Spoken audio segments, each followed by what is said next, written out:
Il-Partit Laburista se jkollu maġġoranza ta' 7 siġġijiet fil-Parlament. Dan hekk kif irid isir aġġustament skont il-voti li ġabu l-partiti. Propjament il-Partit Laburista tella 37 siġġu filwaqt li l-Partit Nazzjonalista tella 28, bid-differenza bejnietom tkun ta' 9 siġġijiet. Spjega iżjed dwar dan il-proċess il-kap tal-Uffiċċju Elettorali tal-Partit Laburista, Lewis Gatt.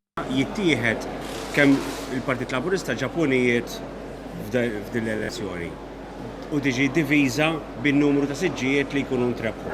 U hekk jiġi stabbilit ammont li jkun l-ammont li qed jirrappreżenta mela kemm hemm voti jirrappreżentaw kull siġġu.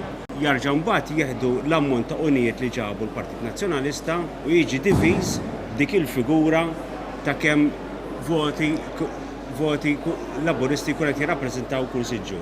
Gatt spjega kif se jintgħażlu dawn il-kandidati fil-jiem li ġejjin. Jintgħażlu l-iktar runners up li jkunu hemm li ma jkunux ġew eletti u jkunu kandidati li għal ftit ma jkunux ġabu l-kwota sħiħa. Bil-Malti ġiena ngħidu baqgħu mdennlin. Dawk il-kandidati, l-iktar kandidati il-highest runners up.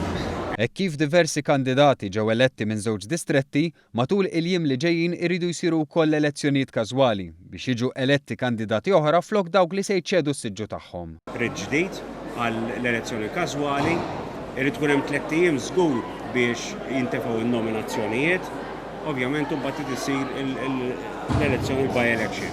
Qed nantiċipa li għal tard il-ġimgħa d-dieħla daw il-by-elections ikunu saru.